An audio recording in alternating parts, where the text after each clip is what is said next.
PMU.fr, la Poker Room qui monte et Poker 52, le numéro 1 de la presse poker, vous présente Paradise of Poker.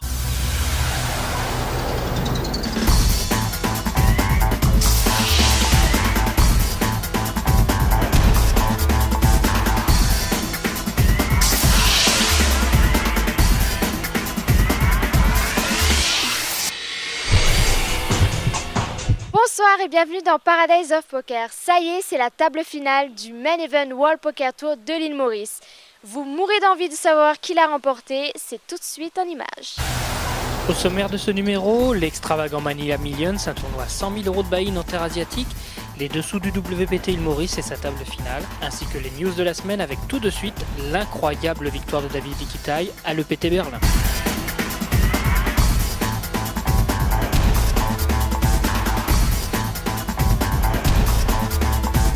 Superbe exploit de David Dikitai à l'EPT de Berlin. À force de call et de move de génie, il a fini par terrasser son adversaire. Il remporte 712 000 €, soit le plus gros gain de sa carrière, mais surtout, il rejoint le club très fermé des détenteurs de la fameuse Triple Crown, WPT, EPT, WSOP. Bravo et respect, monsieur Kita.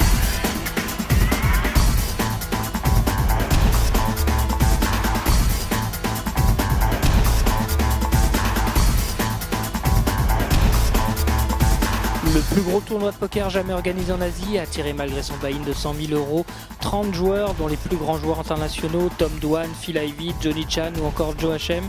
C'est l'américain Alan Lee qui remporte le titre et 1,7 million de dollars pour une très belle organisation de nos amis de l'Asian Poker Tour.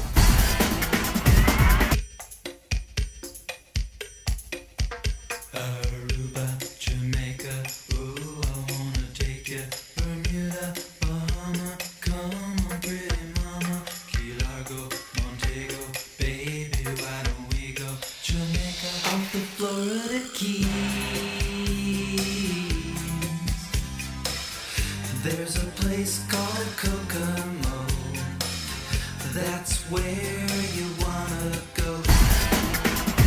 Je suis le short stack de la table finale, mais c'est un jeu qui ne me dérange pas parce que je gère très bien la situation de short stack et j'attendrai le bon spot pour doubler sans m'affoler.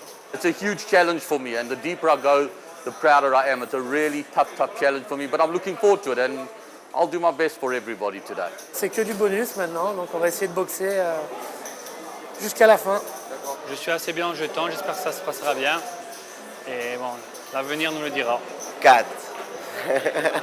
Je suis pas stressé, je suis content d'être là déjà. On est en TF, on n'est plus que 7, on n'est pas super bien en jeton, mais bon, normalement ça devrait aller, hein, on va essayer. Hein. Wake up in the morning feeling like P. Diddy. Hey, what up, grab my glasses, I'm out the door, I'm gonna hit this city. Let's go. Before I leave, brush my teeth with a bottle of Jack. Cause when I leave for the night, I ain't coming back. I'm talking pedicure on our toes, toes. Trying on all our clothes, clothes. Boys blowing up our phones, phones. Drop top and playing our favorite CDs. Pulling up to the parties. Trying to get a little bit tipsy. Don't stop, make it pop. DJ, blow my speakers up tonight. I'ma fight till we see the sunlight. Tick tock on the clock, but the party don't stop. No. Don't stop, make it pop. DJ, blow my speakers up tonight. I'ma fight till we see the sunlight. Tick tock on the clock, but the party don't stop. No. Ain't got a care in the world, but got plenty of beer. Ain't got no money in my pocket, but I'm already here. Tu es assez peu connu du grand public, mais tu es très connu dans la communauté poker. Tu cumules à toi seul 440 000 $ de gains en tournoi. Est-ce que tu peux nous expliquer quel est ton parcours? Je crois que tu viens du monde des cercles finalement. J'étais dans le monde du sport et j'ai été après amené à travailler comme croupier à l'aviation en 95, donc dans la toute première formation de l'aviation. Je jouais déjà beaucoup au poker en partie privée avec Pascal Perrault en particulier, qui était mon pote de l'époque et qui était un des tout premiers pros. Après, j'ai proposé mes services à l'aviation pour essayer de monter des créneaux de parties plus petits que ce qui existait à l'époque. Et donc en fait je me suis spécialisé quelques mois après avoir été croupier. J'ai été responsable du poker pour les petits créneaux à l'aviation Club de France. Donc en fait je suis depuis l'origine dans les clubs. J'ai même travaillé dans d'autres clubs par la suite. Et en même temps, j'ai continué ma carrière pro, tant bien que mal, tout en travaillant à plein temps dans les clubs. Tant bien que mal, il est intéressant parce que quand on regarde ton palmarès, tu as énormément de perfs en France et en Europe, assez peu finalement sur les pays extérieurs, notamment aux États-Unis, parce que j'imagine que tu joues beaucoup plus près de chez toi, quoi. Faire le circuit, c'était trop compliqué à cause de mon travail, donc je ne jouais que pendant les vacances scolaires. Donc je jouais relativement peu par rapport aux autres. Et je jouais dans des destinations qui étaient plus accessibles, et aussi bien financièrement qu'au niveau du timing. C'est pas une frustration quand même, quand on a ce niveau-là très reconnu en France, de ne pas pouvoir aller jouer à Las Vegas?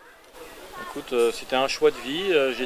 J'avais un boulot, j'avais un enfant, je formais des joueurs de tennis de haut niveau. J'ai formé un jeune qui a été très loin, qui a fait finale Roland-Garros junior, donc que j'ai suivi tout le temps. Je ne pouvais pas m'absenter, quitter tout ça.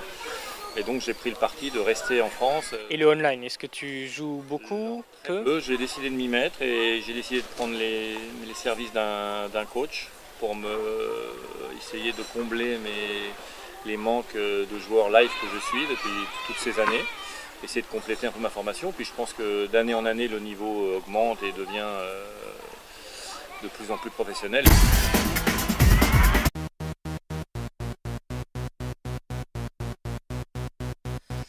Maybe I need some rehab, or maybe just need some sleep. I got a sick obsession, I'm seeing it in my dreams. I'm looking down every alley, I'm making those desperate calls. I'm staying up all night hoping, hitting my head against the wall. What you got, boy, is hard to find. I think about it all the time. I'm all strung out, my heart is fried. I just can't get you off my mind. 'Cause your love is my drug. Your love.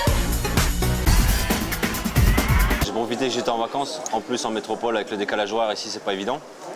Donc j'étais en métropole et j'ai profité pour faire de cette promotion là. Chaque semaine en fait il y avait 5 000 € de gains pour les 10 premiers, plus les entrées des tournois, c'est-à-dire comme il y avait un buy-in pour les tournois, donc les résultats des tournois ça donnait déjà l'argent, plus les résultats par semaine qui donnaient les promotions.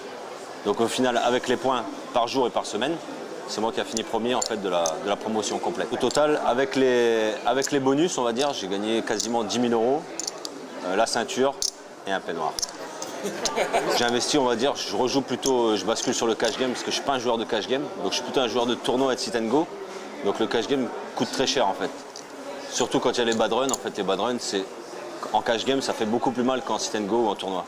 Donc en fait je paye plutôt mon amélioration du poker en cash game avec les gains. En moyenne par tournoi entre 200 et 300 participants. Donc 200 à 300 participants, les 30% des gagnants avaient les points. C'est-à-dire qu'il fallait être dans les 30% des gagnants pour pouvoir avoir les points. Donc en fait c'est quoi? C'est de la patience, une sélection de mains approfondie et puis un peu de chance.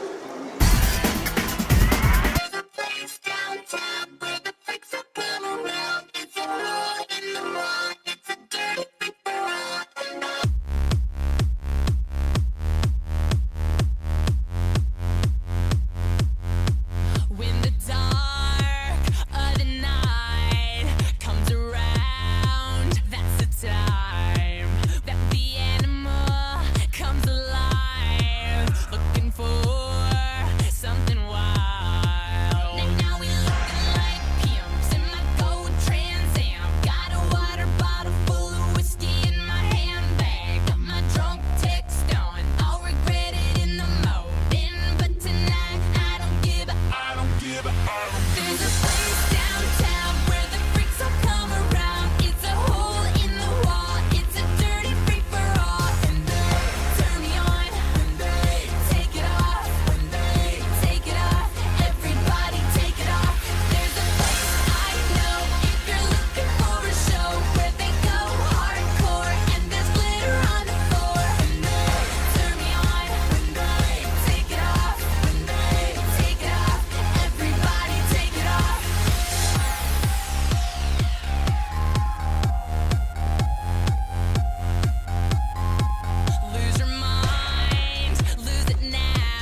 principe, c'est déjà d'apporter un cadre légal au poker dans les bars, parce que bien sûr, jouer de l'argent, c'est totalement interdit. Donc nous, ce qu'on propose, c'est vraiment d'organiser des tournois conviviaux, où le principe, c'est vraiment d'avoir une bonne humeur, de ne pas jouer d'argent surtout, et finalement d'attirer les joueurs que grâce à un système de classement et de points qui suffit vraiment à les fidéliser. On voit l'ambiance, c'est quand même beaucoup plus vivant, et c'est ça qui est très intéressant ici.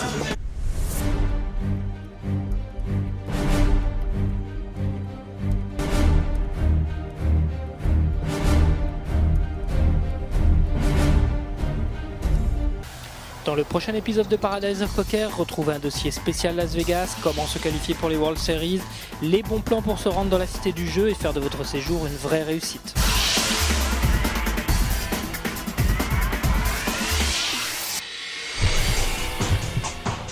Ça tourne? Bonsoir et bienvenue dans Paradise of Poker. Ça y est, c'est le main event de la table... C'est le main event de la table finale. PMU.fr, la Poker Room qui monte et Poker 52, le numéro 1 de la presse poker, vous ont présenté Paradise of Poker.